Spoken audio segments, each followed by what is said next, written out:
Karen Kasupanan, your news anchor in public finance, brings you the latest news update about our barangay budget in our country. Today, February 6, 2023, we bring you the barangay budget and Sangguniang Kabataan budget in Barangay Ibaba. Today, Miss Lada is in Barangay Ibaba, Malabon City to hear about the barangay budgeting in Barangay Ibaba. Miss Lada? Have a great day to all of you. I'm here at Barangay Hall to know about the barangay and SK budget and how they utilize it.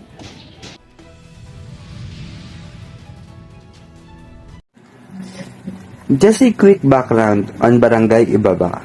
It is not called Ibaba because it is lowland. It is called Ibaba because it is in the lower part of Malabon. The leaders of Barangay Ibaba focus on safety and cleanliness in their barangay.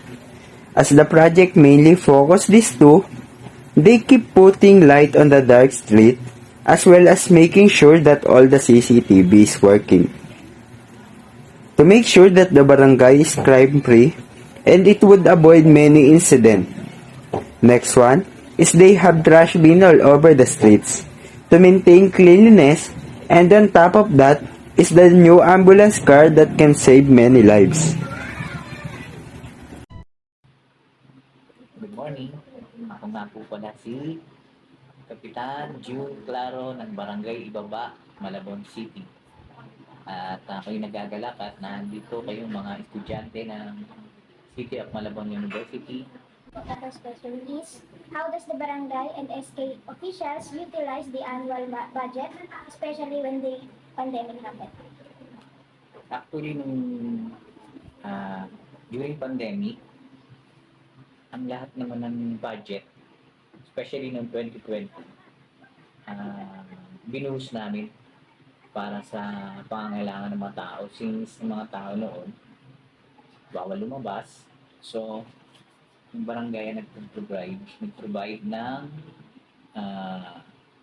grocery items, daily basis. Para sa basic needs nila like bigas, ulam, nilata, even food, medical supplies like yung sa ubo, gamot, yung vitamins, yan binigyan namin sa kanila. Kaya naigugol namin yung funding noong lahat sa pangangailangan ng barangay. Nationwide naman yun, nagkaroon ng memo coming from the Office of the President na lahat ng mga budget namin hindi mo nagagamitin sa halimbawa mga para sa pagpapataas ng kalsada, pagpapalinis ng mga kanal, mga ganun. At lahat muna yun, pinrelease. Hindi muna namin tinuloy yun. Ginamit muna ang lahat sa pagtulong sa mga tao. What was the common problems faced by the official while budgeting and how do you solve it? Sa budgeting, karamihan ng nagpe-face naman namin since ang barangay namin hindi naman kalakihan ng hira. Yung budget na nakakuha namin sa government, sa local, ginagawa namin, pinagkakasya namin. Kasi mostly na ginagamit naman natin yung mga budget through sweldo, almost 50% sa sweldo ng mga tanod, ladies, yung mga empleyado, yung mga nangangasiwa sa pagkuha ng basura, at saka yung pagkain nila. Kailangan supportahan namin sa pagkain. Since maliit lang na may mga allowances nila, ako naman, bilang kapitan, sinisiguro ko first yung pagkain. Maayos, nakakain silang lahat. Kasi iba dyan volunteer. Last question po is, what do you think is the most important thing to do while budgeting? To budgeting. Okay. While budgeting. Siguro yung the best. Yung alam mo kung saan gagamitin, alam mo, mapupunta sa barangay mo, may-utilize mo yung budget, yung proper utilization. Hindi siya ma-spend ng kabuluhan. Kasi nangyayari, tsaka nagpa-packet, alam mo yung packet, naibibig siya. Ako yun ang, since maupo ako, yun ang una kong advocacy na yung pera ng kaba ng barangay, mapupunta talaga yung through basic services yung pangangailangan natin sa aming barangay. Hindi siya ma-waste, mapupunta lang sa wala. Yun ang pinaka gusto ko. Hindi dapat yung budget eh walang patutungan, like especially kung gusto ko nga dagdagan ko. Kaya lang ang ganda ko, may limit kasi. Especially ngayon sa panahon ngayon na mahirap ang buhay ng tao, lalo na sa mga senior, gusto matulungan ko sila sa pagbili ng gamot kasi mostly mga kulang tayo sa kami, yung barangay namin kulang sa gamot na libre. Binibigay ko lalo sa mga senior, yung mga maintenance for high blood, diabetes, mga ganun. Sa mga bata naman, yung vitamins, tsaka yung sabi ko buo, sipon, lalo sa pangamit, init, lamig, madali magkasakit ng mga tao. Yun, tsaka yung gusto ko, yung when it comes to peace and order, like yung pagbili ng street lights, yung mga solar lights, tsaka yung CCTV, na para ma-monitor ko, yun ang project ko this year. Important thing. Yung sa basura. How did you utilize the SP budget? First, syempre, tinitingnan muna namin yung mga kailangan namin ilabas para sa kabataan. Chinecheck muna namin. Nag-team building muna kami, nag-uusap-usap muna kami, paano namin siya hahatiin on certain projects. What's the prioritized project of SP? Ang pinaka-priority namin talaga is education. Kahit sa ang barangay, ang pinakamalaking allotted na budget is for education. For you po, why is it important to have a good budgeting skills as SP? Siguro para sa akin or para sa amin din ng mga SP, kailangan talaga marunong ka gumawa ng budget kasi kung hindi ka marunong gumawa ng budget, alat ka lang ng alat, magkukulang ka on certain project kasi kung ang nakaalat mo lang is, for example, education is 100,000. Ang dami ng estudyante sa SIUPO. Last time na namigay kami, 1,000 sila, grade 1 to grade 6. Kasama kinder, bali 1-2. Kulang yung 100,000. Ang nailabas ko ng ko is 300,000. For them lang. Hindi ko pa nasama yung sa integrated. Kasi nga, maliit yung naalat kong budget para doon kasi hindi ko masyadong naisip na may integrated na pala. Kaya yun, importante talaga yun kasi tulad nun, hindi ko sila naisama. Kulang yung budget ko, sila lang ang nabigyan ko. Kaya sobrang importante na nagkakaroon ng meeting during gantong month gawaan na namin ng budget. Pero hindi pa namin naayos kasi may meeting pa kami mamaya sa budget office, sa LYDC, lahat. May meeting kami. Kaya kailangan bago kami mag-propose ng budget, alam namin kung saan namin siya iaalat. Kung magkano, kung ano dapat, kung para saan dapat. So now we know how the Barangay Ibaba and the Sanggunian ng Kabataan utilize their budget and what the projects they are more focused on. Barangay Ibaba is proactive in implementing their annual budget.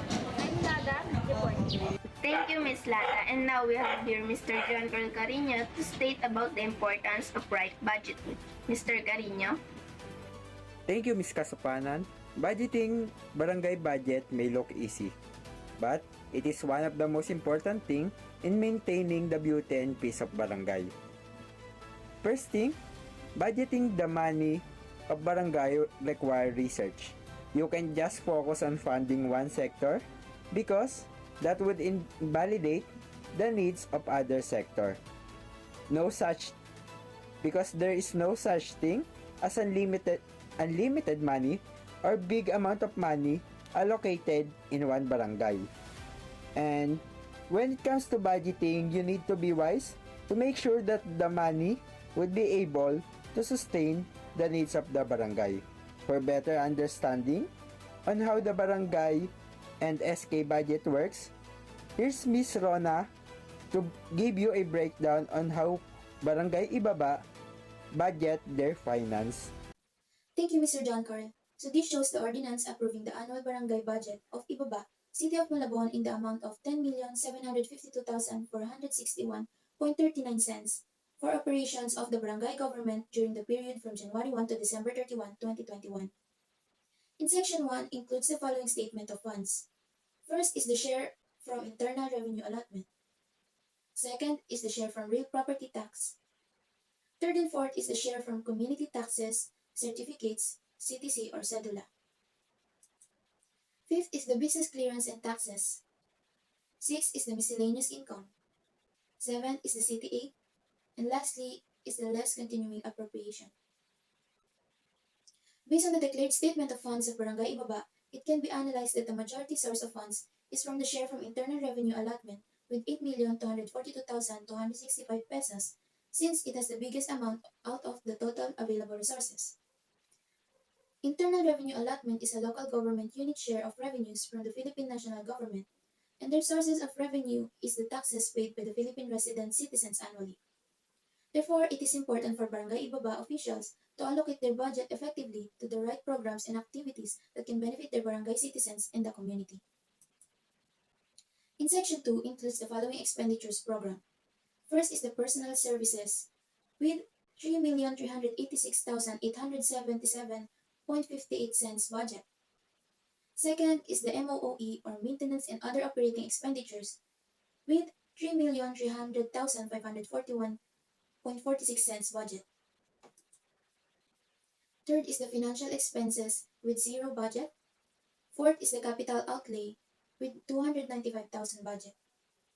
Lastly is the SPAs or Special Purpose Appropriations, which includes the appropriation for debt service, Sangguniang Kabataan, Development Fund, Barangay Disaster Risk Reduction and Management Fund, and other authorized SPAs with 3,770,042 pesos and 35 cents budget. In Section 3 of the Barangay Ibaba Ordinance states that such amount appropriated and approved herein shall be used solely for the above purposes. And in Section 4 states that the copies of the ordinance be submitted to the following local government department or offices, which are Commission in Audit, City Budget Department, City Accounting Office, and Sangguniang Panglungsod for review, consideration, and adoption.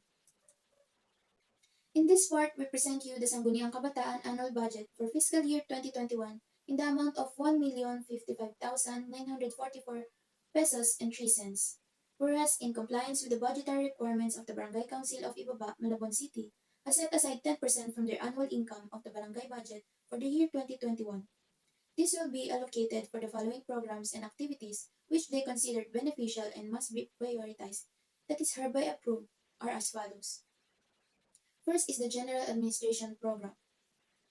Second is the Health and Nutrition expenses. Third is the Education expenses. Fourth is the Economic Empowerment expenses. Fifth is the Social Inclusion and Equity expenses. Sixth is the Peace Building and Security expenses. Seventh is the Governance expenses. Eighth is the Active Citizens expense. And lastly is the Environment expenses. Back to you, Ms. Kasapanan. Thank you, Ms. Rona, and we hope that it serves you as an eye-opener that budgeting is important. And I am Karen Kasupanan, and this is Public Finance News.